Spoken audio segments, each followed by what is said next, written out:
धीमी ठंडी फुसफुसाहट जैसी आवाज, एक पुरानी दीवार में हल्की सी खरोंच और रात के सन्नाटे को चीरती एक धीमी सरसराहट। किसी भी इंसान की सांस रुक जाए अगर उसे पता चले कि उसके कमरे की दीवार के ठीक अंदर कुछ रेंग रहा है, और वो सिर्फ रेंग नहीं रहा, वो ध्यान से सुन रहा है।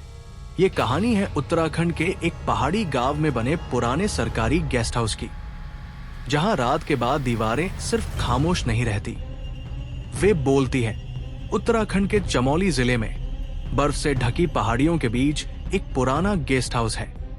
कुमाल देवरा निरीक्षण गृह ब्रिटिश काल में बना, लेकिन अब प्राय खाली रहता है। रात को तो बिल्कुल ही। गेस्ट हाउस सड़क से थोड़ा दूर 34 सीढ़ियां नीचे उतरकर एक चट्टान की ढलान पर बना है। दिन में शांत, पर रात को हवा चलती है तो पूरा ढांचा ऐसे कराहता है मानो कोई अंदर बंद होकर छटपटा रहा हो। कमरों की दीवारें मोटी हैं, कुछ हिस्सों पर सीलन तो कुछ पर अजीब पैटर्न जैसे किसी ने अंदर से खरोंचा हो। गांव वाले कहते हैं उधर मत जाना, वहां रात में आवाजें आती हैं जैसे कोई सरक रहा हो दीवारों के पीछे। कहते हैं वो इंसान नहीं, कुछ और है, पर ये सब सुनी सुनाई बातें हैं। कम से कम अर्जुन को यही लगता था। अर्जुन 28 साल का, देहरादून से आने वाला एक जर्नलिस्ट, पर्यटन विभाग के लिए डॉक्यूमेंट्री तैयार कर रहा था।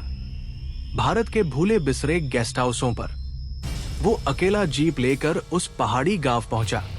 गांव वालों ने ठंड में सिकुड़ते हुए उसे चेतावनी दी, साहब रात में वहां न रुकना। अर्जुन हंस दिया, अरे मैं पत्रकार हूं, भूत वूत नहीं मानता। गांव वाले बस एक दूसरे को देखते रहे। किसी के चेहरे पर डर था, किसी पर दया। शाम ढल चुकी थी जब अर्जुन पहली बार गेस्ट हाउस के सामने खड़ा हुआ। ठंडी हवा में लकड़ी की पट्टियां हिल रही थी। वातावरण में अजीब सी गंध, पुराने कमरे की, धूल की और किसी नमी की जो सिर्फ बारिश में नहीं आती। गेस्ट हाउस का रखवाला हरीश, 60 साल का दुबला आदमी, फीकी मुस्कान लेकर आया। साहब रहना है तो रह लीजिए। पर वो रुका। अगर कोई आवाज सुनाई दे तो घबराना मत, बस बाहर मत निकलना। अर्जुन थोड़ा चिढ़ गया। कौन सी आवाजें? हरीश धीमे बोला। दीवारों के अंदर से सरसराहट, और कभी कभी कोई खुरचता है, पर कमरे से बाहर मत निकलना। जो भी हो बस मत निकलना। अर्जुन ने इसे अंधविश्वास समझकर टाल दिया, पर हरीश की आंखों में जो डर था वो नकली नहीं था। रात के 10 बजे अर्जुन कैमरे सेट कर रहा था। गेस्ट हाउस में बिजली थी, पर बहुत धीमी। लाइटें ऐसे झपक रही थी जैसे किसी की सांस फट रही हो। खिड़की के बाहर सिर्फ काला अंधेरा, हवा में सिसकियों जैसा सुर। अर्जुन ने अपनी नोटबुक खोली, लिखने लगा, पर तभी टिक टिक टिक, एक अजीब सी खटखटाहट। उसने सोचा शायद चूहे होंगे, लेकिन ये आवाज दीवार के अंदर से आ रही थी, ऐसे जैसे कोई उंगलियां घुमा रहा हो या नाखून घसीट रहा हो। अर्जुन पास गया।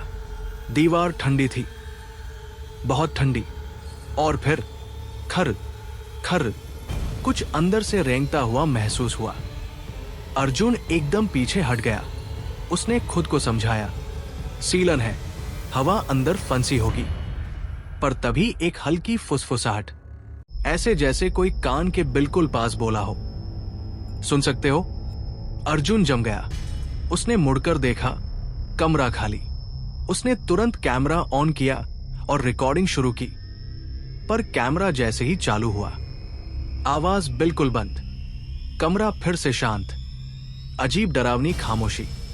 रात के 1 बजे अर्जुन नींद में ही सो गया और लगभग 2 मिनट पर अचानक जाग उठा, क्योंकि उसके बिस्तर के ठीक पीछे की दीवार से आवाज आई, टप टप टप, जैसे कोई अंदर से निकलने की कोशिश कर रहा हो। फिर स्क्रैचिंग, खड़ खड़ खड़। अर्जुन चिल्लाया, कौन है? कोई जवाब नहीं। लेकिन आवाज धीरे धीरे कमरे की दूसरी दीवार की तरफ सरकने लगी, जैसे कोई घिसटते हुए दीवारों के अंदर घूम रहा हो।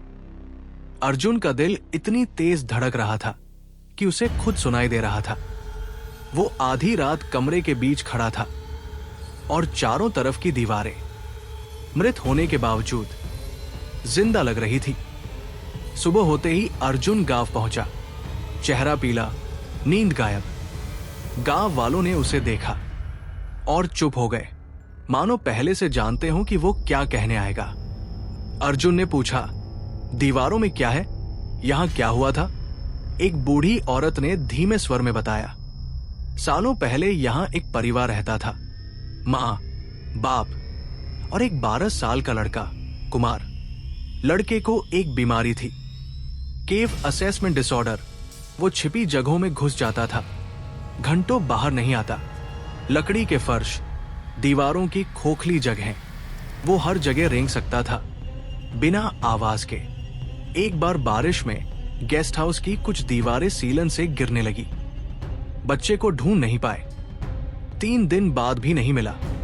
लोगों ने मान लिया कि वो मर गया, मगर चौथी रात उसी दीवार में खरोंचें सुनाई दी जहां वो आखिरी बार देखा गया था। गांव वालों ने कहा, लड़का शायद दीवारों के अंदर अटक गया था और वही उसकी जान चली गई। अर्जुन ने गहरी सांस ली। तो आवाज उस बच्चे की है? एक आदमी बोला, नहीं साहब, जो अंदर अब है वो लड़का नहीं रहा, कुछ और बन गया है। सालों तक अंधेरे, तंग दीवारों में बंद रहने से कोई भी चीज इंसान नहीं रहती। अर्जुन फिर भी नहीं माना। उसे लगा लोग बस कहानियां गढ़ते हैं, पर हरीश रखवाला चुपचाप बोला, साहब, दीवारों में जो है वो सिर्फ अंदर नहीं, ऊपर भी चढ़ जाता है। अगर उसने आपका नाम सुन लिया तो बस समझ लीजिए वो आपको ढूंढ रहा है। अर्जुन का खून ठंडा पड़ गया। अर्जुन ने तय किया, उसे सच रिकॉर्ड करना है, डरना विकल्प नहीं। वो गेस्ट हाउस लौटा और कैमरे हर कोने में लगा दिए। रात 12 बजे फिर वही आवाजें शुरू, खड़ खड़ खड़। लेकिन इस बार आवाज एक ही दीवार नहीं, पूरी इमारत में गूंज रही थी। कभी दाई दीवार के अंदर, कभी छत के ऊपर, कभी फर्श के नीचे। फिर अचानक 3 बार जोर की थपथप उस दीवार पर जहां अर्जुन ने हाथ रखा था, जैसे अंदर से कोई उसी जगह स्पर्श कर रहा हो। अर्जुन पीछे हट गया, बोला, तुम कौन हो? दीवार से धीमी फुसफुसाहट आई, जुन। अर्जुन की रीढ़ में बिजली सी दौड़ गई। मेरा नाम कैसे पता? दीवार से फिर फुसफुसाहट, सुना था रात को तुम भी सुनते हो। अर्जुन कांप गया और फिर दीवार के अंदर से हंसी, सूखी, टूटी, असहज हंसी। धीरे धीरे उस हंसी के साथ आवाजें बढ़ने लगी, सरसराहट, खरोंच, खटखटाहट। अर्जुन चिल्लाया, बाहर आओ, दिखाओ खुद को। और तभी कमरे की सबसे सीलन भरी दीवार पर एक उभरी हुई आकृति दिखने लगी, ऐसे जैसे अंदर से कोई अपना चेहरा चिपकाकर दबा रहा हो। नक्श धुंधले लेकिन पहचानने लायक, गाल सड़े हुए, आंखें दबी हुई और होंठों जैसी दरारें। अर्जुन पीछे भागा, दरवाजा खोला, पर वहां हरीश रखवाला खड़ा था। हरीश फुसफुसाया, मैंने कहा था बाहर मत निकलना। अर्जुन कांपती आवाज में बोला, ये क्या है? हरीश बोला, अब वो सिर्फ दीवारों में कैद नहीं है, आज किसी ने उसका नाम ले लिया है। वो बाहर आने की कोशिश कर रहा है। अर्जुन और हरीश दोनों कमरे के बीच खड़े। दीवार धीरे धीरे फटने जैसी आवाजें दे रही थी, थड़ थड़ थड़, मानो कोई मुक्के मार रहा हो।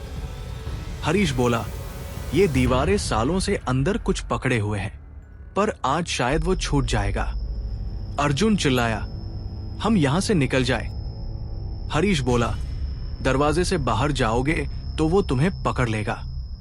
वो अंधेरे में रहता है, बाहर तो पूरा अंधेरा है। अचानक कमरे की बत्ती गुल, पूरा कमरा काला। दीवारों से आवाज आई, रोशनी से डरता हूं, पर आज रोशनी नहीं है। फिर सरसराहट इतनी तेज कि लगा कोई दीवार फाड़कर बाहर छलांग लगाने वाला है। हरीश ने टॉर्च जलाई, पर रोशनी ज्यों ही दीवार पर गई। आवाजें बंद। अर्जुन कांपते हुए बोला, तो इसे रोशनी से डर लगता है? हरीश बोला, हां, पर इसका डर स्थायी नहीं, कुछ मिनट ही रोक सकता है। बाहर तेज हवा चल रही थी, खिड़कियां बज रही थी। हरीश चिल्लाया, अर्जुन, ध्यान रखना, अगर वो बाहर आ गया तो वो दीवारों में जैसा था वैसा नहीं रहेगा, वो आकार बदल सकता है। अचानक टॉर्च अपने आप बंद हो गई। कमरा फिर अंधेरे में डूब गया, और इस बार सरसराहट नहीं, कदमों की आवाज, धीमी पर मंजिल तक पहुंचने वाली। अर्जुन की सांस रुक गई। यह स्पष्ट था, अब आवाज दीवारों के अंदर नहीं, कमरे के अंदर थी। एक ठंडी फुसफुसाहट, देखो, मैं बाहर आ गया। और जैसे ही बिजली एक सेकंड के लिए चमकी, अर्जुन ने देखा, कमरे के कोने में एक टूटे जैसे शरीर वाला, मुड़ा तुड़ा, दीवारों किसी नमी से लिपटा हुआ प्राणी खड़ा था। आंखें नहीं, बस काले छेद। शरीर ऐसे जैसे वर्षों से अंदर सड़ता रहा हो। उसकी उंगलियां लंबी, नाखून दीवारों जैसे सूखे। वो हंसा, अब कहाँ जाओगे? तुम भी दीवारों में आओ। वो उछलकर अर्जुन की तरफ बढ़ा, तेज, अस्वाभाविक, लगभग दीवारों जैसी चाल। हरीश ने चिल्लाकर कहा, अर्जुन, खिड़की, अभी। अर्जुन दौड़ा और खिड़की से कूद गया। दूसरी मंजिल थी। जमीन पर गिरते ही टखना मुड़ गया। वो चीखा, पर उठने की कोशिश की। अंदर से हरीश की आवाज आई, भागो अर्जुन, मैं रोकता हूं इसे। अर्जुन ने पीछे देखा। गेस्ट हाउस की खिड़कियां अंधेरी पर, अंदर अजीब सी हलचल, और एक पल बाद पूरी इमारत से चीख गूंज उठी। अगली सुबह गांव वालों ने अर्जुन को बेहोश पाया। वो बरसाती चट्टान पर गिरा पड़ा था। उन्होंने उसे उठाया, जीवित पर बुरी हालत में। गेस्ट हाउस की ओर देखा तो दरवाजा खुला था। अंदर सन्नाटा, कोई हरीश नहीं, कोई आकृति नहीं, बस दीवारों पर नई ताजी खरोंचे, जैसे कोई अभी अभी अंदर गया हो। अर्जुन ने लोगों को बताया कि क्या हुआ, पर किसी ने विश्वास नहीं किया। उसने पुलिस को बुलाया, गेस्ट हाउस की तलाशी ली गई, और टॉप फ्लोर के एक कमरे की दीवार में एक छोटी ताजा दरार मिली। उस दरार में से सूखे, लंबे, नुकीले नाखून बाहर निकले थे। पुलिस ने जब उन्हें हटाकर अंदर देखा, तब पता चला नाखून इंसान के नहीं थे। पर उससे भी डरावना यह था कि दरार अंदर से बंद की गई थी, जैसे कोई फिर लौटकर दीवारों के अंदर छिप गया हो। अर्जुन अब भी सोचता है, उस रात उसे मारने वाला कौन था? वही गुमशुदा लड़का, या उस लड़के का अंधेरे में बना कोई और रूप?